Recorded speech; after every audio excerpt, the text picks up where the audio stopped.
Walked away from me? Then walk away from everything I gave you. Throwaway account for obvious reasons. This happened last month, and I'm still processing the sheer scale of what unfolded. Not just the legal maneuvering or the property grab, but the clinical, almost surgical arrogance with which she tried to dismantle my life. Jessica, my now ex-wife, decided she was ready to cash in her chips. She assumed I'd be just another casualty in her carefully choreographed exit. Her final play, an ultimatum delivered with the emotional finesse of a tax audit. Sign or get out. And she meant it. About the house I paid $800,000 cash for. I didn't argue. I didn't even blink. I signed. I walked. And in doing so, I detonated everything she thought she owned. I'm 34. I co-founded a legal AI startup that's now valued around $50 million. We build software that deconstructs contracts, finds risk patterns, and flags the kind of hidden legal traps that used to fund junior associate salaries. We've replaced hours of manual review with milliseconds of machine logic. I've made a career out of seeing angles before anyone else knows they exist. 3 years ago, fresh off our Series A, I bought what I called my escape plan, a 12-acre lake house in the Finger Lakes region. No mortgage, no liens, no shared ownership. It came with a private dock, a 28-foot Catalina sailboat, and an intentional absence of Manhattan stress. It was silence engineered into architecture. Jessica never truly grasped what I did for a living. To her, I was just the guy who made money from tech and contracts. She understood interiors, texture, flow, design. She didn't understand strategy. She liked luxury, liked what it meant to be with someone who could afford the things that impressed her clients. But she never once asked how the money was protected. She saw lifestyle, not structure. That was her first miscalculation. The morning it all went down, I was on the patio with a mug of black coffee, watching sunrise stretch across the lake like spilled gold. The air was sharp, clean. That pre-fall crispness you only get upstate when the water's still warm but the trees are hinting at what's coming. This place had always been my reset button. While Jessica was buying overpriced stemware, I was here grounding myself in solitude. She walked out like a character in a poorly written legal drama, barefoot, silk robe flowing like a costume, cradling a tumbler of my 25-year Macallan, the same bottle I'd set aside to celebrate our IPO.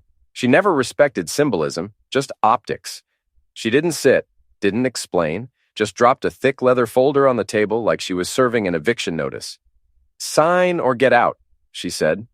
4 words. No emotion, no build-up. She might as well have been reading quarterly results. I opened the folder slowly, keeping my face unreadable. It was a masterpiece of ruthless formatting. Quitclaim deed transferring the lake house to her, a mutual separation agreement polished within an inch of its soul, and a comically ambitious inventory of shared assets that read like a personal hit list. My Tesla Model X. My grandfather's vintage tool collection. Heirlooms with dust older than her Instagram account. The Catalina sailboat I bought after my first legal counsel bonus. Even my Patek Philippe watch, the one I gave myself the day I graduated law school, priced higher than some starter homes. But she never understood how I think.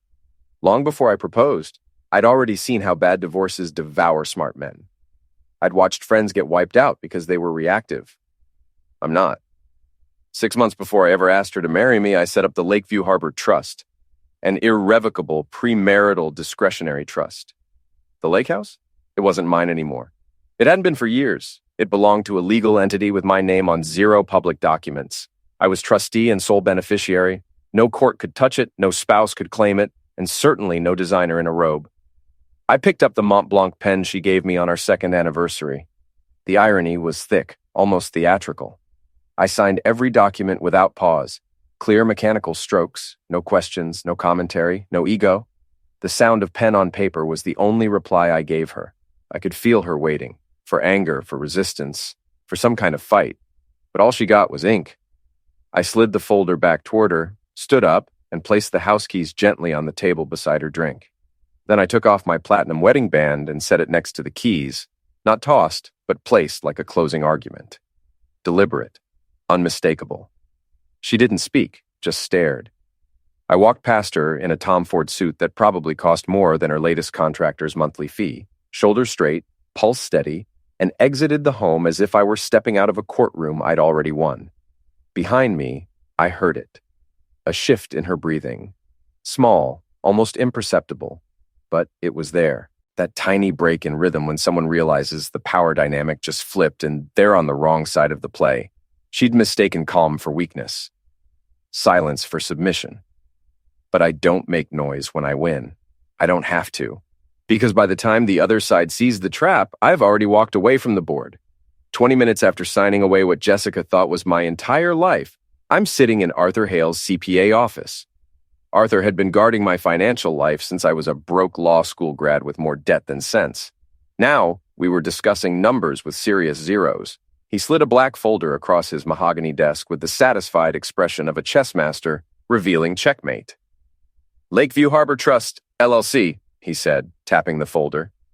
Inside was the Lake House title, completely insulated from Jessica's legal carnage. The document was surrounded by corporate formation papers, trust agreements, and enough legal firepower to make a securities prosecutor weep with joy. Nina Cho, Arthur's senior associate who'd specialized in forensic accounting for high net worth divorces, was running compliance protocols with military precision. "We got beautiful documentation," she said, pulling up spreadsheets that looked like battle plans. "Property freeze notices, occupancy revocation, everything filed with metadata and clerk affidavits. Let me explain who I really am, since Jessica apparently spent 3 years married to me without figuring it out. I'm co-founder and CTO of Meridian Legal Analytics, a SaaS platform using AI to read dense contracts and flag risks faster than teams of Red Bull-fueled associates. We launched with $2.3 million Series A funding, just closed Series B at $47 million valuation, and I maintain controlling equity that lets me sleep well on Egyptian cotton sheets. But that's just the company paying bills. I also work as corporate counsel for Blackstone Harbor, a mid-tier private equity fund specializing in acquiring distressed companies and restructuring them into profitable assets.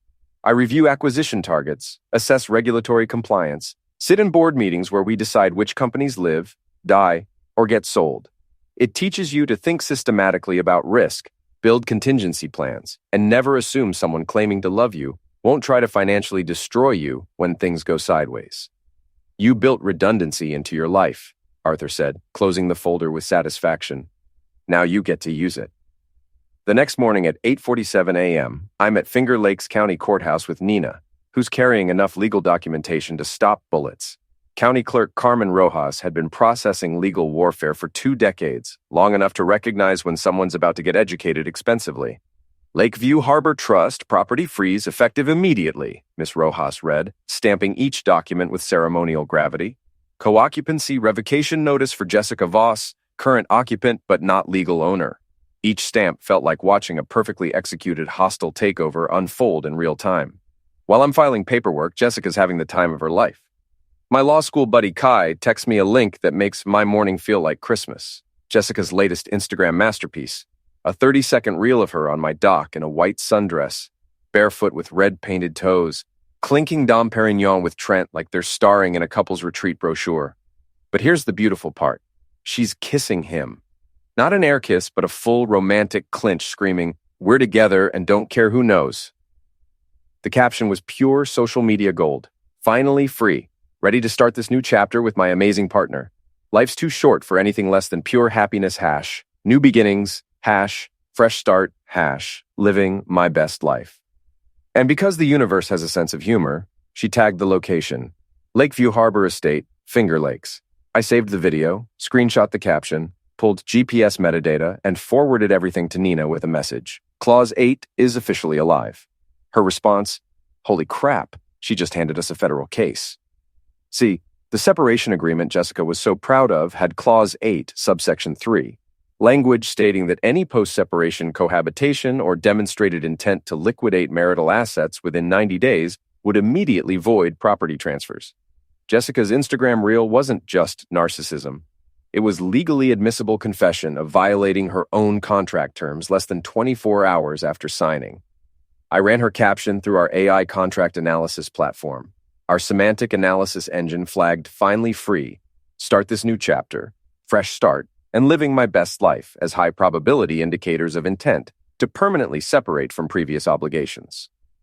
I was using machine learning algorithms to build my divorce case, and it was working perfectly. While Jessica's filming makeup tutorials about glowing up after toxic relationships, process server Vincent Leone walked up my stone pathway at 2:17 p.m., carrying legal reality.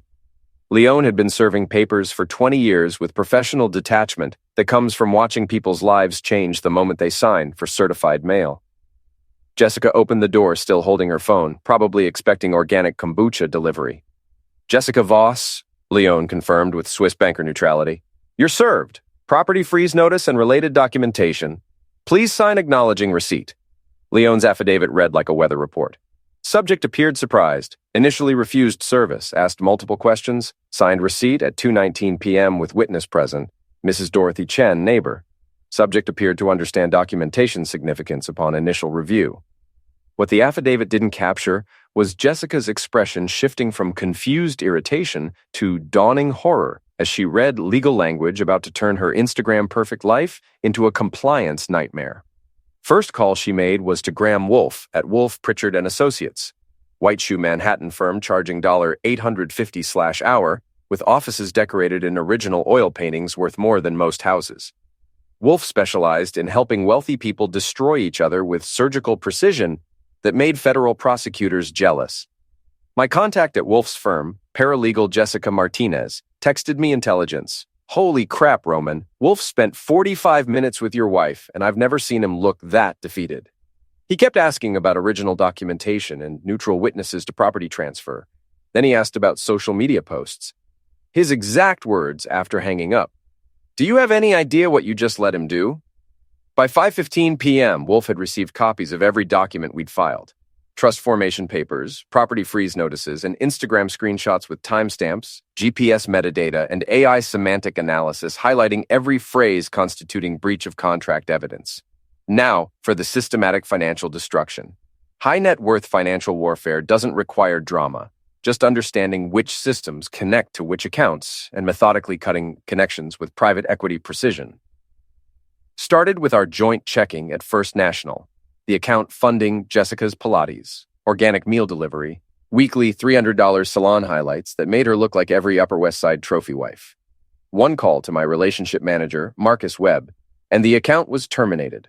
All funds transferred to my individual Chase private client account. "Standard dissolution procedure, Mr. Mercer," Marcus confirmed with discretion that comes from managing clients who could buy his annual salary with quarterly dividends.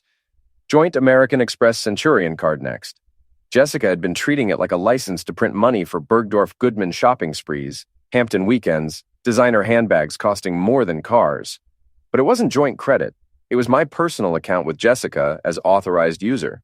One call to concierge service, and her authorization was revoked faster than a startup's valuation during market correction.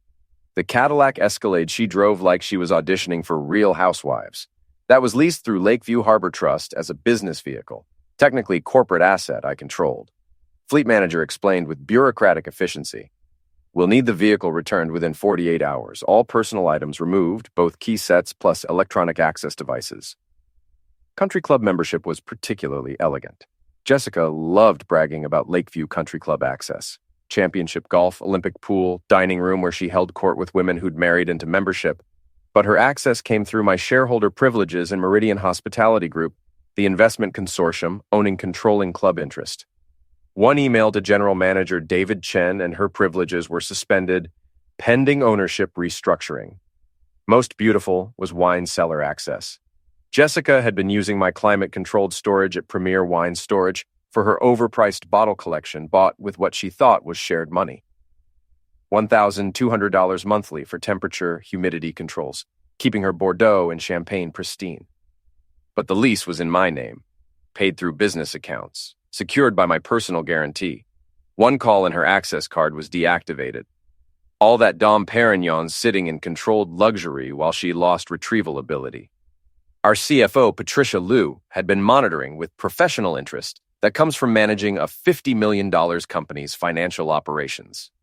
"I've isolated all personal expenses from business accounts," she reported.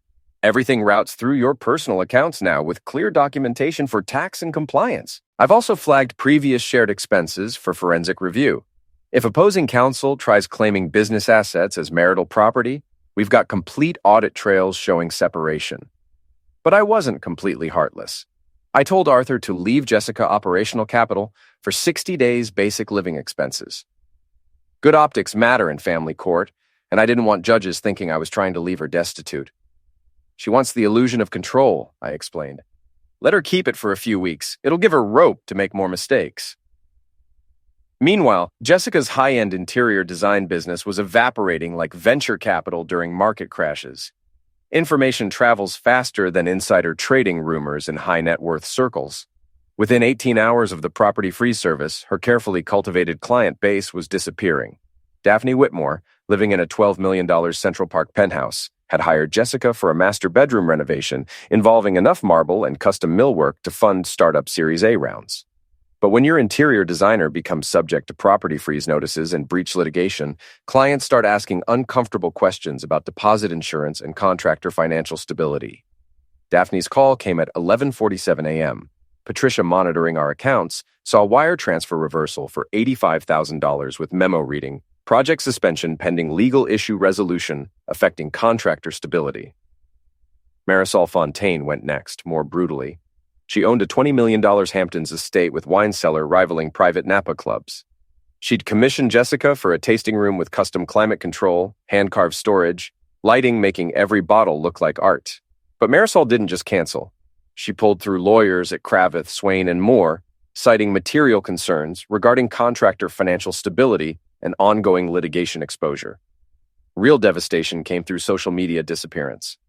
Luxury markets operate on trust, and trust evaporates when legal documents start flying. Screenshots of property freeze notices circulated through private messages like classified intelligence. Not maliciously, just as risk assessment information wealthy people share, protecting each other from expensive mistakes. Vendors switched to prepay terms faster than startups pivot during downturns. Custom furniture workshop crafting Daphne's pieces suddenly required full upfront payment instead of net 30 terms. Lighting designer demanded cash on delivery. Marble supplier wanted certified funds before releasing inventory.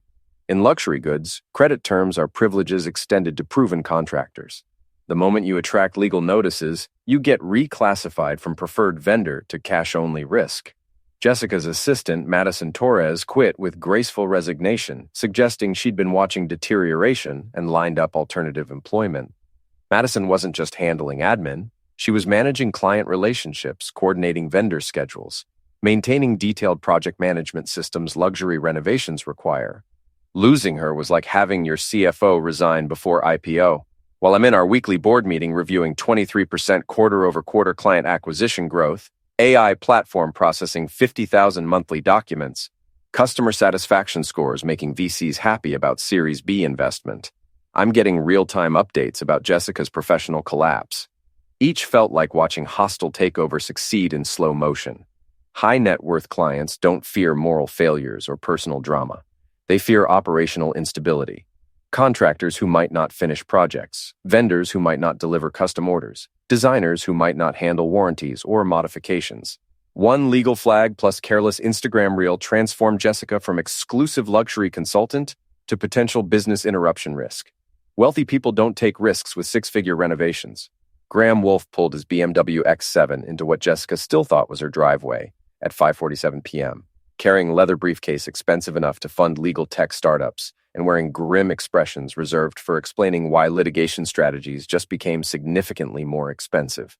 Over 6 hours, Wolfe had deployed associate and paralegal teams conducting forensic autopsy of Jessica's legal position. Results were as encouraging as SEC compliance audits. He'd pulled 15-year property deed history, trust formation documents, county records, banking statements, reconstructing our entire financial relationship history. What he discovered was legal equivalent of finding your acquisition target had been cooking books while CEOs secretly planned selling IP to competitors. The lake house had never been marital property. Lakeview Harbor. Trust was premarital discretionary trust established 6 months before wedding, with me as trustee and beneficiary, structured as irrevocable premarital asset untouchable by divorce unless specific conditions were met. Jessica's separation agreement was worthless paper. Quit-claim deed to property I'd never individually owned. But the masterpiece was Clause 8, subsection 3, sitting like legal landmine waiting for someone to step on it. Wolfe found Jessica on the patio where this started, sitting in teak chairs I'd bought during Albany Furniture Warehouse weekend, drinking wine costing more than car payments, wearing sundress suggesting she thought her biggest problem was choosing Instagram filters. "We need to talk," Wolf said, settling with ceremonial gravity reserved for board meetings where someone's getting fired. He opened his briefcase, laying documents with pathologist precision, examining crime scene evidence. First document: original trust formation paperwork showing Lake House purchased and titled under Lakeview Harbor, trust 6 months before marriage, always separate property under New York law. "This property was never marital," Wolf explained with patient precision, from explaining expensive legal mistakes to clients who thought they understood contract law. Second document was devastating. Separation agreement copy with Clause 8 highlighted bright yellow like federal securities fraud evidence. Wolf attached printed Instagram screenshots with timestamps, GPS metadata, linguistic analysis, making our AI platform proud. "This social media post constitutes clear material breach evidence," Wolf continued, pointing to specific caption phrases with methodical detail reserved for explaining SEC violations. Jessica's expression shifted from confused annoyance to dawning horror as she understood her power play had collided with legal preparation from understanding corporate acquisitions. Wine glass trembling like seismograph detecting financial earthquake early stages. "What does this mean?" she asked, though her tone suggested she suspected the answer would be expensive and humiliating. Third document: property freeze notice filed with county clerk, served with bureaucratic efficiency making legal documentation court admissible. "It means you're living in a house you have no legal right to occupy," Wolf explained with clinical detachment, suggesting he'd had this conversation with clients who confused Instagram validation with legal strategy. Fourth document was real devastation. Forensic accounting report showing virtually every asset Jessica thought she was entitled to was either trust-held, business property, or protected by premarital agreements, predating marriage. Tesla leased through business accounts, sailboat titled under trust, even vintage tool collection cataloged as inherited property with clear documentation showing it was never marital assets. "Your husband didn't just plan for divorce," Wolf said, closing briefcase with finality associated with bankruptcy proceedings. "He systematically structured his entire financial life to be divorce-proof before proposing to you." He told her to go dark immediately. No social media, no public statements, no third-party communication about ongoing litigation. In their world, damage control. In mine, about 3 years too late.